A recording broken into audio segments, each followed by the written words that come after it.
नमस्कार, मैं जितेंद्र चतुर्वेदी। राहुल गांधी का अब क्या होगा, ये जो सवाल है वो अनायास नहीं उठा है। दरअसल जो मामला पिछले कई सालों से कोर्ट कचहरी में धक्के खा रहा था और जो फाइलें धूल फांक रही थी गृह मंत्रालय से लेकर ब्रिटेन तक, वो फाइलें कोर्ट के सामने पहुंच गई हैं और वो कागज जो है वो बयान कर रहे हैं राहुल गांधी के बारे में बहुत कुछ। उन चीखते बोलते दस्तावेजों को जज साहब ने देख लिया है और उसके बाद से तारीख मुकर्रर कर दी गई है।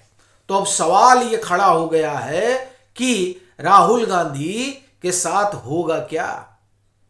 और मसला बस इतना भर नहीं है, बात तो यह भी है कि जो दस्तावेज हैं वो ये बताते हैं कि राहुल के पास सिर्फ नागरिकता भारत की ही नहीं है, और जिसने ये दस्तावेज रखे हैं वो भी सार्वजनिक तौर पर ये बोल रहा है। उसने बकायदे वो सीक्रेट डॉक्यूमेंट पेश किए हैं जो बहुत कुछ बयान कर रहे हैं। तो सवाल यह है कि राहुल गांधी का क्या करने जा रही है सरकार। थोड़ा इसको समझेंगे, क्योंकि 28 जनवरी की तारीख कांग्रेस के लिए बड़ी महत्वपूर्ण होने जा रही है।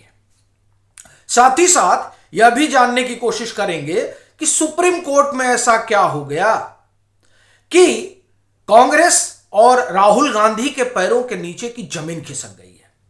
बताया जा रहा है कि सीजीआई सूर्यकांत के सामने कोई मुद्दा पहुंचा और उसके बाद में जो हुआ उसने राहुल के लिए समस्या विकट कर दी है। देखिए, ये दोनों बातें हैं जिनको हम लोग समझेंगे, और वैसे भी राहुल गांधी के लिए इन दिनों सियासी माहौल ठीक नहीं है।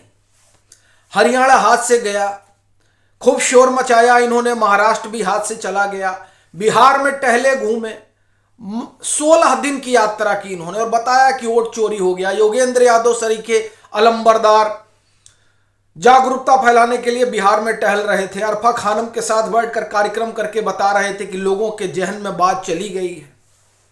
तो खैर, यही बात डालने के लिए एक पीआईएल धारी सुप्रीम कोर्ट पहुंचे और उसके बाद में सुप्रीम कोर्ट में जो हुआ वो राहुल गांधी के भी गाल पर तमाचा है और योगेंद्र यादव सरीखे जो बुद्धिजीवी हैं उनके भी गाल पर।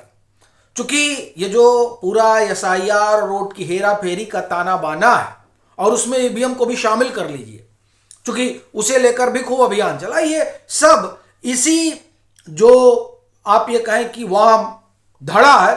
और एक चीज मैं स्पष्ट कर दूं, ये वाम धड़ा वो है जो अमेरिका पोषित है। बड़ा फर्क है, चीन का जो वाम धड़ा वो खत्म हो चुका है, उसका कोई नाम लेवा नहीं बचा है। ये वो वाम धड़ा है जो सारा दिन आपको अमेरिका में दिखाई देगा। अभी योगेंद्र यादव हो या वो तमाम पत्रकार जो भी पीछे लौट कर आए थे अमेरिका से, इन लोगों को खाद पानी अमेरिका से ही मिल रहा है। तो वहां से जो वामपंथ उपजा है ये लोग उस नर्सरी में खेल रहे हैं। तो इसलिए इनको चीनी वामपंथ से मत जोड़िए। वो चीनी वामपंथ वाले तो खत्म हो गए, वो जो पश्चिम बंगाल में थे वहां तो ममता बनर्जी ने सबको नेस्तोनाबूद कर दिया। थोड़ा बहुत इनका दिया टिमटिमा रहा था केरल में, सो वो भी बच्चे नहीं है। वो सरकार में भले हैं, लेकिन सरकार भी समझ रही है कि इस चीनी वामपंथ से काम नहीं चलेगा। तो ये लोग अमेरिकी वामपंथी हो गए हैं। तो वो जो पूंजी वाला मसला है ना, सारा खेल वही है। तो खैर, और एक चीज और बता दूं फिर आगे बढ़ता हूं कि ये जितने लोग पीआईएल धारी हैं जो एसआईआर को लेकर पीआईएल पढ़ रही है, वोट चोरी को लेकर पीआईएल पढ़ रही, अभी जो पीआईएल पढ़ी वो इसी मामले में पढ़ी कि बिहार में वोट चोरी हुई है। नतीजा आने के बाद ये लोग यही कह रहे थे ना कि वो सारा इन्होंने मतदाता सूची ही बदल दी, हमारा वोट ही सब लेकर चले गए और जो है इसलिए हम चुनाव हार गए। नहीं तो हम तो चुनाव जीत रहे थे। यही विमर्श खड़ा किया जा रहा था, पूरा इकोसिस्टम इसी में लगा हुआ था। तो एक पीआईएल धारी पहुंच गए, उन्होंने कहा साहब बिहार में तो वोट चोरी हुई है। सीजीआई ने कहा कि इस तरह की जो फिजूल बातें हैं वो नहीं होनी चाहिए। बताइए, सीजीआई ने दो टूक कहा कि सब फिजूल बातें हैं। अब राहुल गांधी क्या कहेंगे? अब वो तो कह रहे थे कि कंप्रोमाइज हो गया है चुनाव आयोग और भाजपा मिल गई है। अब देश की सबसे बड़ी अदालत इनके वोट चोरी के मामले को खारिज कर रही है और कह रही इस तरह की बकवास करने की क्या जरूरत है। मतलब इस तरह से सुप्रीम कोर्ट ने नहीं कहा बकवास, लेकिन मतलब तो यही है जो सुप्रीम कोर्ट ने कहा कि ये सब बेकार की बात लेकर चले आते हो मुंह उठा के।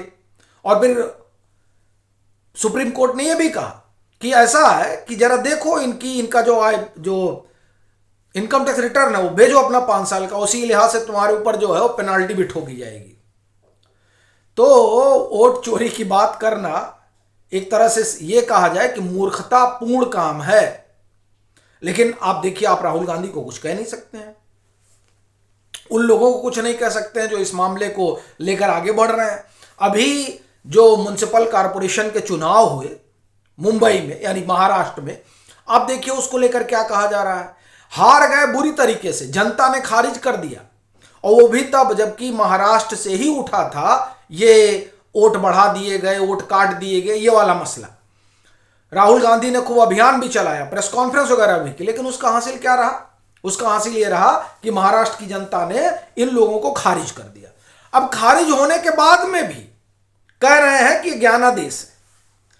आप सोचिए, ये जनता का अपमान है। इसीलिए जनता इन लोगों को देखना नहीं चाहती है, भगा देती है। तो जो देश की सबसे बड़ी अदालत है वो भी देख रही है ना कि साहब आप इतना बड़ा जो है बाउंड्री खड़ा किए थे 15 दिन पहले, लेकिन जनता आपके साथ नहीं है। महाराष्ट्र को लेकर आपने खूब जो है तूफान मचाया, लीजिए स्थानीय निकाय का चुनाव तक हार गए। इसका मतलब यह है कि आप जो कह रहे हैं ना उसमें कोई तथ्य है ना तत्व है। तो इसीलिए कहा गया कि आप अपना आयकर रिटर्न दीजिए। यह मसला आयकर रिटर्न मांगा गया ये नहीं है, मसला यह है कि राहुल गांधी जिस मामले को लेकर चल रहे हैं सुप्रीम कोर्ट को उसमें कोई तत्व नहीं नजर आ रहा है। और यह पहली बार नहीं है, इससे पहले भी याचिका जा चुकी है और उस याचिका को खारिज किया जा चुका है। इससे पहले एक याचिका गई हुई थी महाराष्ट्र के चुनाव को लेकर कि महाराष्ट्र के विधानसभा चुनाव को जो है रद्द कर दिया जाए, सुप्रीम कोर्ट ने भगा दिया। ठीक, तो और उसका रद्द का यही आधार था कि वोट चोरी हुई है, जैसे बिहार का लेकर आए कि वोट चोरी हुई है। तो ये राहुल गांधी के लिए किसी सदमे से कम नहीं है। और ये सदमा इसलिए चूंकि इसी वोट चोरी का नैरेटिव खड़ा करके वो अपनी इज्जत बचाना चाह रहे थे और चाहते हैं वो ये इंडिया ब्लॉक को और पूरे देश को ये बताना चाहते हैं कि वो तो चुनाव हार ही नहीं रहे, उनको चुनाव हरवाया जा रहा है। ठीक है, क्या करें भाई, अपनी उपादेयता कैसे साबित करें कि नहीं हम लायक हैं? तो लायक हैं तो उसको बताने का एक ही तरीका है कि हमारा वोट ही ले लिया जा रहा है। और वो लायक हैं, वोट ले लिया जा रहा है यानी वोट चुरा लिया जा रहा है, इसको बताने के लिए भोंपू लगा दिया गया है लुटियन टीले पर, और वो सारा दिन हुआ हुआ करता है। लेकिन अब इस हुआ हुआ का कोई फर्क नहीं पड़ा, सुप्रीम कोर्ट ने दौड़ा लिया जिसने पे एल डाला था वोट की हेरा फेरी पर। तो ये जो है ये राहुल गांधी के लिए एक तरह से कहा जाए कि बहुत बड़ी राजनीतिक हार है ये। और ये हार कहां हुई? देश की सबसे बड़ी अदालत। तो एक तो ये मामला है।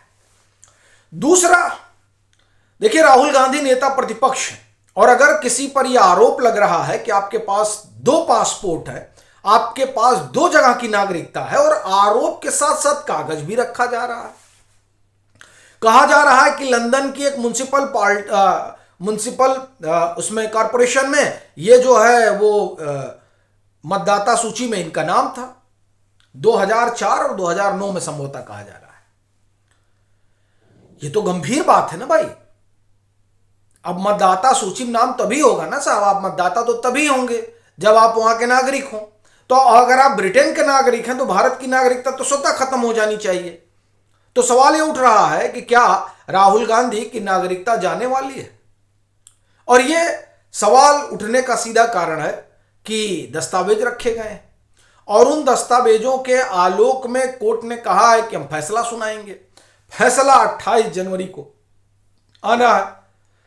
तो उधर गणतंत्र दिवस निकलेगा और इधर हमको लगता है कि राहुल गांधी गणतंत्र से बाहर होंगे, या फिर सरकार सोचे, सरकार के जहन में यह है कि नहीं कुछ नहीं करना है। क्योंकि देखिए राहुल गांधी के पास ब्रिटेन की नागरिकता है, जो दस्तावेज रखे गए जैसा दावा किया जा रहा है, अगर ऐसा है तो इसकी जानकारी तो सरकार को भी होगी। और यह भी कहा गया कि राहुल बिंची हैं, वो राहुल बिंची ही राहुल गांधी हैं, यह भी बात हुई। और ये पहले भी एक चीज, ये सुरक्षा कारणों से उनके पास कई देशों की नागरिकता है, ये कहा जाता रहा है। ठीक है, तो फिर बड़ा सवाल ये है, तब क्या ये कोई मसला ही नहीं है? और अगर मसला नहीं है तो कांग्रेस आकर क्यों नहीं इसका जवाब देती है? एक और दूसरा, सरकार कोर्ट में क्यों नहीं कहती कि भाई सुरक्षा कारणों से इस तरह से इस परिवार के साथ या इनके साथ किया गया था? यह भी बात साफ नहीं हो रही है। तो खैर, ये जो 28 जनवरी की तारीख तय हुई है, वो माना जा रहा है कि राहुल गांधी के लिए देखने वाली बात रहेगी कि उस रोज क्या होता है। क्या राहुल गांधी की विदाई होगी? और जब बात विदाई की कर रहा हूं तो देश से विदाई होगी या संसद से विदाई होगी, या फिर दोनों में से कहीं से विदाई नहीं होगी, मामला आगे तक चलेगा? ये 28 जनवरी को पता चलेगा।